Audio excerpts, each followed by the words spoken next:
معاف کرے گا. یہ یزید اور حسین کو برابر تو نہ کر. آل رسول کی بوٹی بوٹی نوچ دی جائے اس کی رضا کو ڈھونڈنے کے لیے. وہ نہیں کہہ سکتے تھے اللہ بڑا غفور الرحیم. اس لیے بھائی بہنوں، معاملہ بے شک اللہ کی ذات سے ہے، بڑا کریم ہے، آنسو دیکھنا چاہتا ہے، ندامت دیکھنا چاہتا ہے. کون ہے جس سے گناہ نہیں ہوتا؟ کون؟ میں اسے انسان ماننے کے لیے تیار نہیں. یا تو وہ کوئی فرشتہ ہے یا نبی ہے. نہ نبی آ سکتا ہے نہ ہم فرشتے ہیں. وہ انسان ہی نہیں جس سے خطا نہ ہو. لہذا میں اپنے رب کی قدرت پہ قربان جاؤں، رحمت پہ قربان جاؤں کہ اس نے توبہ کے لیے نہ عمر کی قید نہ عدد کی قید. ابھی تو 60 سال کا ہو گیا ہے، 70 سال کا ہو گیا، اب تیری کوئی توبہ نہیں. آخری سانس میں آ جا، قبول ہے. ابھی تیری 100 دفعہ ٹوٹ چکی ہے توبہ، اب 101 دفعہ قبول نہیں، 1 کروڑ دفعہ توڑ کے آ جا، قبول ہے. کریم ذات سے واسطہ ہے. لیکن کریم ذات نے کچھ ضابطے بنائے ہیں، کچھ نظام بنائے ہیں. یزید اور حسین کو الگ کیا ہے. ایک سود خور بھی کہے اللہ غفور الرحیم ہے، راتوں کو شراب میں ٹن کہے اللہ پہ معاف کرے گا، راتوں کو مصلے پہ تڑپنے والا اور شراب پینے والا اللہ کا قانون، اللہ کا نظام. ظلم و ستم کے پہاڑ ڈھانے والا اور مظلوم بن کے سسک کے زندگی گزارنے والا کیسے برابر ہو؟ آنکھ کا چھلکنا اور جام کا چھلکنا اللہ برابر کر دے، ایسی اندھیر نگری بھی تو کوئی نہیں. ام نجعل المتقین کالفجار، کیا نیک اور بد میں برابر کر دوں؟ افنجعل المسلمین کالمجرمین ما لکم کیف تحکمون. اس لیے بھائی بہنوں، معاملہ بہت آسان ہے اگر توبہ ہو جائے، اور جب گناہ ہو پھر توبہ ہو جائے، جب گناہ ہو پھر توبہ ہو جائے تو معاملہ آسان. مشکل کب ہے؟ جب آدمی اکڑ جائے، معاملہ خطرناک ہے.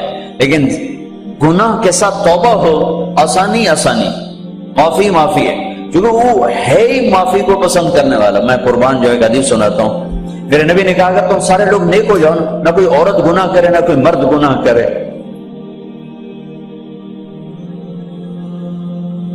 تو اللہ کیا کرے گا؟ کہ اللہ تم سب کو موت دے کے جنت میں پہنچا دے، اور پھر ایک مخلوق پیدا کرے گا مرد عورتوں کی جو گناہ کر کے روئیں گے اور توبہ کریں گے، پھر اللہ ان کو معاف کر کے خوش ہو کے. لہذا بھائی بہنوں، توبہ کی عادت بناؤ. دیکھو، ایک معاملہ اللہ اور آپ کا، اس میں بڑی گنجائش ہے. ایک معاملہ بندوں اور آپ کا، وہ بڑا اوکھا ہے. اللہ کے واسطے کسی کے عیب نہ دیکھو، کسی کی پگڑی نہ اچھالو، کسی کو بے عزت نہ کرو، کسی کی کمیاں نہ پکڑو، کسی پہ تبصرے نہ کرو. یہ بہت خوفناک کیس ہے. نماز چھوٹ گئی، یہ اتنا خوفناک کیس نہیں ہے. روزہ چھوٹ گیا، حج چھوٹ گیا، خوفناک ہے. لیکن یہ ڈائریکٹ اللہ کے ساتھ ہے، جب چاہے معاف کر.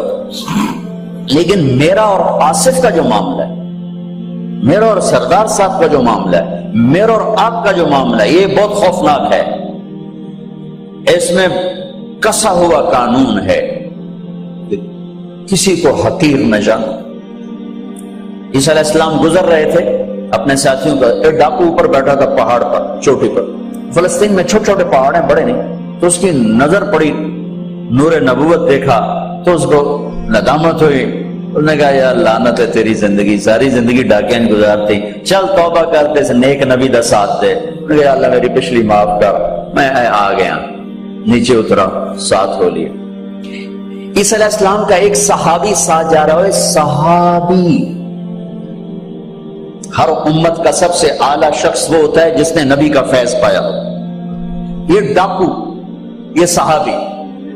اس صحابی نے اس کو یوں دیکھا، نفرت سے. اچھا ایک تو آ گیا ہے. ایک تکبر پیسے کا ہوتا ہے، ایک تکبر نیکی کا ہوتا ہے. یہ پردے والی عورتیں بے پردہ عورت کو یوں دیکھتی ہیں، انہیں نہیں پتا کہ انہوں نے بے پردگی سے بھی بڑی تباہی پھیلا تھی. نرگس میرے ساتھ حج پر گئی تھی، اللہ نے اس کو توبہ کی توفیق، جو بیٹی بیٹی بیٹی کہتے اللہ نے کہاں تک اس کو پہنچا دیا۔ عرفات میں گئے تو شام کو اس کی دھاڑ دھاڑ پھوٹ پھوٹ کے روئی۔ کیا ہوا؟ کہ میں میٹرس پہ جا کے بیٹھی، وہ جو معلم میٹرس بچھاتے ہیں، تو وہاں 3-4 خواتین بیٹھی تھیں۔ انہوں نے کہا یہ کنجری کتھوں آ گئی، اٹھاؤ نہ، یہ طوائف کتھوں آ گئی۔ میں اب بھی رو رہا ہوں، میں اس وقت بھی رویا تھا۔ ایک پیسے کا تکبر ہے، ایک نیکی کا تکبر ہے۔ ہم دیندار لوگ ہیں، ہم پردہ دار خواتین ہیں، یہ بے غیرت بے حیا ہیں۔ اور میں نے تو ناچنے والیوں میں بھی اللہ کی محبت کو دیکھا۔ اگر نسیم وکی کی والدہ فوت ہوگی، میں نے اس کا جنازہ پڑھا تو سارے اداکار کٹھے تھے، میں نے تھوڑا سا اللہ کے نبی کا ذکر کیا۔ میں نے جتنا ان کو روتے دیکھا، میں نے آج تک کسی کو ایسا روتے نہیں دیکھا۔ ہر مومن کے دل میں ایمان ہے۔ ارے عرفات وہ میدان ہے جہاں میرا اللہ کہتا ہے اتنے گناہ لاؤ جتنے بارش کے قطرے، اور اتنے لاؤ جتنے ریت کے ذرے، اور اتنے لاؤ جتنے درختوں کے پتے، آ کے معافی مانگو، سب معاف کروں گا۔ لیکن میرے آج کا ماحول، آج کا دیندار کسی کو معاف کرنے کے لیے تیار نہیں ہے۔ لیکن میرا آپ کا معاملہ بڑی احتیاط برتو، کسی کو حقیر نہ جانو، کسی کی کمی نہ دل میں لانا، کسی کے عیب نہ پکڑنا، کسی کی پگڑی نہ اچھالنا، ہر چیز منہ پہ مار دی جائے گی۔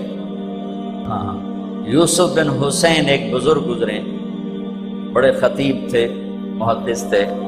جب انتقال ہونے لگا تو کہنے لگے یا اللہ، ایک میرے پاس 2 نمبری ہے اور ایک میرے پاس 1 نمبری ہے۔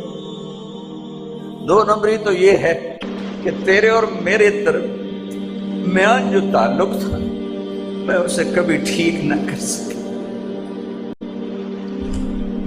اور ایک تیرے اور میرے اور تیرے بندوں کے درمیان تعلق تھا، اس میں نے کبھی 2 نمبری نہیں کی، میں ہمیشہ 1 نمبر پہ رہا۔ یا اللہ، میری ایک دیانت ہے، ایک خیانت ہے، میری دیانت کے بدلے میری خیانت کو معاف کر دو۔ جب ان کا انتقال ہوا تو خواب میں ملے ایک دوست کو، کہ آپ کے ساتھ کیا ہوا؟ کہ اللہ نے مجھ سے کھڑا کیا، کہا یوسف مرتے ہوئے کیا کہا تھا؟ کیا کہا تھا؟ دوہراؤ، کیا کہا؟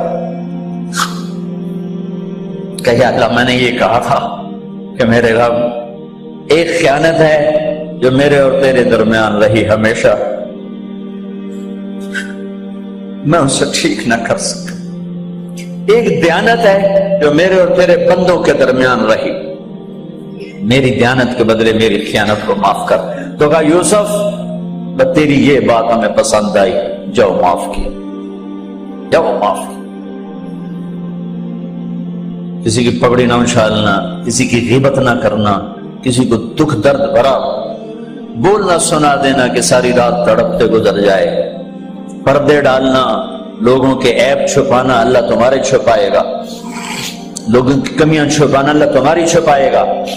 مجھ سے پہلے توبہ کر، معافی مانگ، آسان کام۔ جب گناہ ہو توبہ کرو، صاف معاف، جب گناہ ہو توبہ کرو معاف۔ اور پھر رحمت اس کے علاوہ، رحمت اس کے علاوہ میرے نبی نے بڑے عجیب واقعہ سنایا ایک تو، کہ اللہ جہنم قیامت کے دن 2 آدمیوں کو کہے گا چلو جہنم، تو ایک دوڑ لگا دے گا اور ایک چلتے چلتے پیچھے مڑ کے دیکھے، پھر آگے جائے گا، پھر دیکھے، تو اللہ دونوں کو واپس بلا لے گا۔ ہاں بھائی، تو نے دوڑ کیوں لگائی؟ آگے دیکھنے رہے ہو جہنم ہے؟ کہے گا یا اللہ، تیری نہ ماننے کی وجہ سے تو جہنم دیکھی، تو مجھے خیال ہے آج ہی تیری مان لو، شاید تیری رحمت میری طرف متوجہ ہو جائے۔ اچھا بھائی، تو کیوں پیچھے مڑ مڑ کے دیکھ رہا تھا؟ کہ یا اللہ، تیرے بارے میں سنا تھا تو بڑا مہربان ہے، تو میں دیکھ رہا تھا کہ شاید تیری رحمت کہے گی آ جا۔ کوئی نہیں، آ جا۔ تو اللہ کہے گا چلو تھوڑی گل میں نے بڑی چنگی لگی، جاؤ جنت میں چلے جاؤ۔ معاملہ تو ایسے کریم ذات سے، ایک آدمی کی ایک نیکی کم پڑ جائے گی، ایک 50-50، 40-40، 100-100، تو اللہ کہے گا 101 کر دے جنت، 51 کر دے جنت۔ مثال عدد میں مثال دے رہا ہوں کہ تیری ایک نیکی اگر بڑھ گئی نا تو میں تمہیں جنت دے دوں۔ اب یوں ہے کہے گا چلو یا اللہ میں لے آؤں نا، اللہ کہے گا جا کسی کو لے آ میں تن جنت دے دینا، وہ یا اللہ ایک تو میں نے لب جانی، وہ اپنی اماں ابا چاچے تائے بیوی بیگم بچے سب منکر ہو جائیں، انابا بنا کی پتا اساں سے ہیک تو تھوڑ جا گئی، کیا پتا ساڑیو ہیک تھوڑ جاوے، عزیزہ نہیں دین دے، عزیزہ نہیں دین دے، کہے گا ہائے میں مر گیا۔ تو ایک آدمی اس کی ہائے سنے گا، وہ کیوں ہے کہے کہ نیکی تو مار کھا گیا، کہے گا موجہ کر تیرا کام بن گیا، کہے گا وہ کیسے، کہے گا میرے کو ہے ہی ہیک کو تو لے جا، میرے کڑے کم تو لے جا، میرے کو ہوئے تامی اگے نہ ہوئے تامی اگے، یا تو لے جا۔ وہ چھلانگے مارتا ہوا ہے، یار میرا کم بن گیا، اور کیسے بن گیا، کہ وہ کہتا میں دیتا ہوں، کہ اس کو بلاؤ، اس کو بلایا جائے، ابھی تم اس کو نیکی دے رہے ہو، کہ جی دے رہا ہوں، کیوں دے رہے ہو، کہ یا اللہ میرے کسی کام کی، میرے لیے تو تیرا میں ایک نیکی نال کیڑی جنت لے سکا۔ تو اللہ تعالیٰ فرمائیں گے اچھا آج مجھ سے بڑے سخی بننا چاہتے ہو، آج مجھ سے بڑا سخی کوئی نہیں ہے، چل تیری سخاوت پہ تو بھی جنت میں جائے، یہ بھی جنت۔ اس لحاظ سے معاملہ بہت آسان ہے، مشکل نہیں ہے۔ اگر ہم گناہ پر توبہ کر رہے ہیں تو معاملہ آسان ہے، گناہ کر کے ڈٹ جائیں پھر معاملہ خوفناک ہے۔ یا نیکی کے تکبر میں یا گناہ پہ اڑ جانا یہ خوفناک چیز ہے، لیکن اگر ہم معافی مانگ رہے ہیں تو مسئلہ ہی کوئی، سب سے آسان کام ہے اللہ کو راضی کر، سب سے آسان کام۔ چونکہ اللہ اسد، اگر میں آصف صاحب کو معاف نہیں کرتا، کیوں کہ میرے دل پر اثر ہے، سردار صاحب مجھے معاف نہیں کر رہے، کیوں کہ میری زیادتی کا دل پر اثر ہے، اس لیے معاف کرنے میں آدمی دیر کرتا ہے۔ اللہ کیا کہتا ہے، تم سارے سجدے میں گر جاؤ میرے اوپر کوئی اثر نہیں، تم سارے پتھر کے آگے گر جاؤ میرے اوپر کوئی اثر نہیں، اثر سے پاک ہے۔ لہذا ادھر منہ سے نکلتا ہے یا اللہ معاف کر، اور ادھر سے جواب آتا ہے جاؤ معاف کر دیا۔ اتنا بھی نہیں کہتا ہے دوبارہ تو نہیں کرو گے، دوبارہ تو نہیں کرو، اتنا بھی نہیں کہتا، اب پھر کرو گے، جاؤ معاف کرو جاؤ۔ یہ آپ راڈ دیکھ رہے ہیں، اگر یہ ٹوٹ جائے کئی جگہ سے تو ہم اس کو ویلڈ کریں، پھر بڑا پینٹ کریں اور صاف صوف کریں تو نظر آئے گا دور سے ایک ہی راڈ ہے، لیکن جب یوں دیکھیں گے یہ ٹوٹا ہوا ہے، یہ ٹوٹا ہوا ہے، یہ ٹوٹا ہوا ہے، یہ ٹوٹا ہوا ہے۔ میری بات ٹھیک ہے نا؟ یہ کپڑا پھٹ جائے جتنی بھی باریکی سے رفو کریں یوں کر کے دیکھیں گے نظر آئے گا۔ ان استقالنی عقلت لہ، ان استقالنی عقلت لہ، میرا بندہ میری بندی گناہ کا برتن نیکی کا برتن توڑ دیا، توبہ کا برتن توڑ دیا، آجا جوڑ دیتا ہوں، پھر توڑ دیا آجا جوڑ دیتا ہوں، پھر توڑ دیا آجا جوڑ دیتا ہوں، 1,00,000 دفعہ توڑا، 1 کروڑ دفعہ توڑا، آجا کیسے جوڑتا ہوں، کیسے جوڑتا ہوں کہ یہ جو جوڑ ہیں نظر آئیں گے، لیکن میں جب تیری توبہ کا برتن جوڑوں گا تو کہیں جوڑ نظر نہیں آئے گا، لگے گا توبہ ٹوٹی ہی کوئی نہیں، یہ تیرے کرامن کاتبین کو بھی نظر نہیں آئے گا کہ یہ چکنا چور پیالہ۔ بھائیو اللہ بڑا مہربان، یہ ہمارے نوجوان خطیبوں نے لوگوں سے اللہ چھین لیا ہے۔ میرا اللہ ایسا نہیں ہے جیسے ہمارے خطیب بیان کرتے ہیں، میرا اللہ اللہ ہے۔